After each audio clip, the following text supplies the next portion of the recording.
So at least 3 members of Boro's squad are going to miss the start of the season through injury. Honestly, we will get some good news eventually, I think.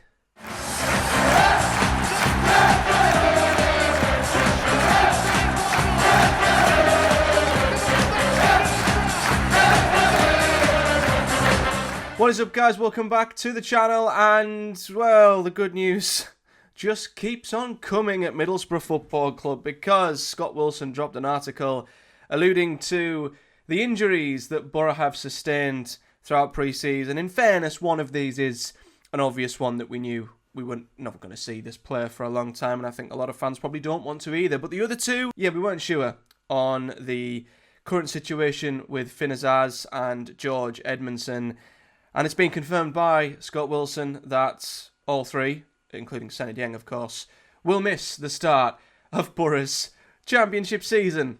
Because of course they will. So taking a look at the article then, it does say George Edmondson, Finn Azaz and Seny Dieng are all set to miss the start of the championship season with Middlesbrough. As I said, no surprise on Seny Dieng. The trio have not featured in either of Boro's pre-season matches so far and are not due to return to action until after the Teessiders have kicked off the new championship campaign with a home game against Swansea. On August 9th, Edmondson suffered a calf injury on the first day of pre-season training. Brilliant. And is expected to need at least another fortnight on the sidelines. I'm assuming that's before he even comes back to train. We then go to Azaz, who was part of the first team group who did travel to Portugal for a training camp, but has also suffered a muscular injury and is not expected to return to full training until the latter half of next month. So that's the middle to end of October until he returns to training. Wonderful. George was really disappointing one, said Boro head coach Rob Edwards, whose side return to pre-season action tomorrow when they take on Rangers. At Ibrox, of course, it was the very first day when he felt his calf. Day 1.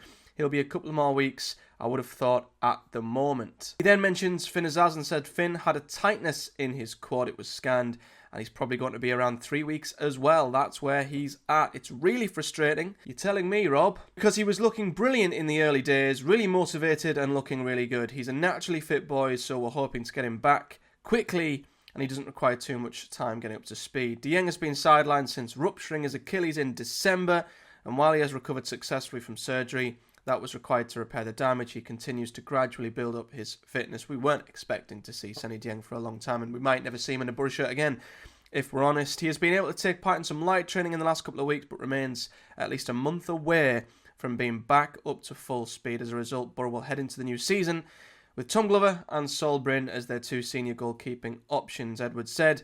Seny has been out on the grass.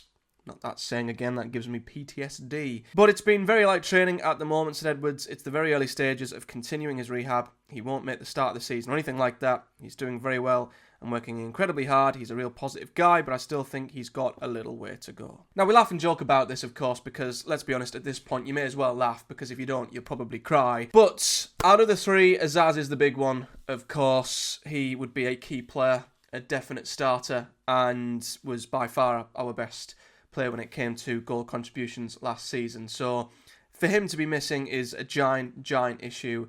The only positive is it might keep him out of the shop window, because he was linked with a move away numerous times earlier in the window, but that means we're going to have to start the season with, you'd think, Whittaker at the 10.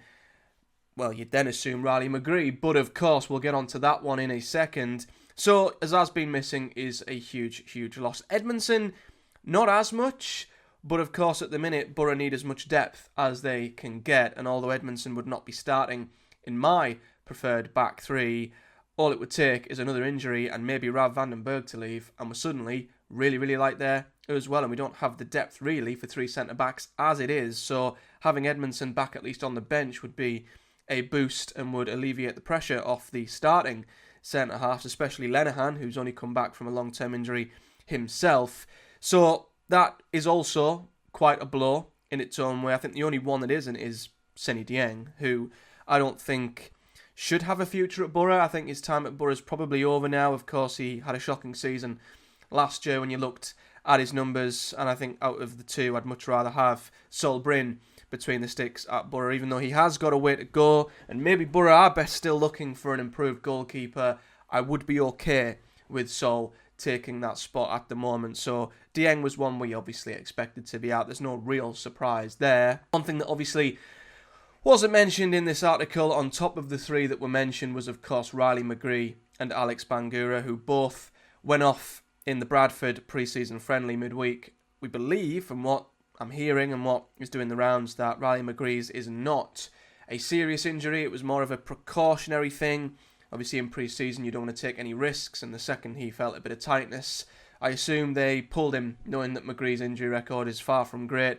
They don't want to risk him aggravating a tight calf or a possible muscle injury. So if it's only a precaution, then that's not too bad. We might see Riley McGree again pretty soon, but it still does not, it doesn't paper over the regular injury concerns and worries, and I guess the lack of trust we have in Riley McGree to stay fit in a Boro shirt. So that in itself is a bit of a red flag, and of course Bangura is probably the more worrying one.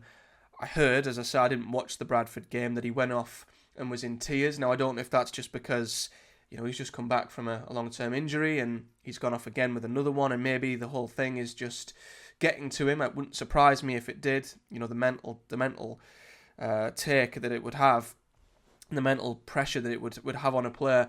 I can imagine having that long, away from the pitch, that long rehabbing, finally getting back to only get injured again. Of course it would traumatise him and be very, very upsetting. So I don't know if him being upset proves that it is another serious injury, or maybe it is just the situation getting to him.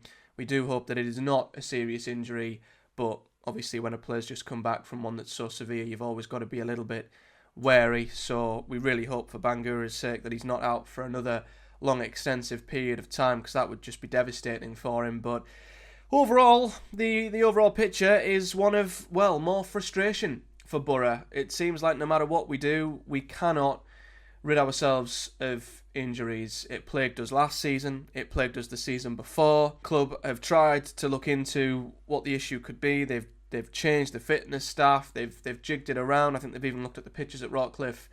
I think we're just cursed with players that are made of cheese, to be honest with you, because we just keep getting injuries. And it's just so frustrating that a squad that, as we've mentioned over and over, is already really, really thin, is now getting injuries left, right and centre. I honestly don't know what the team that's going to head into that Swansea game is going to look like, but my gut is telling me it's not exactly going to be a fantastic one. So Azaz is going to be missing. McGree, we don't know. Edmondson will be missing. Dieng won't be there. Maybe Bangura won't be there either, and that's hoping that we don't get any more injuries between now and then, which might happen. So yes, Boro's wonderful summer of just brilliant news after brilliant news after brilliant news, and just sheer positivity continues.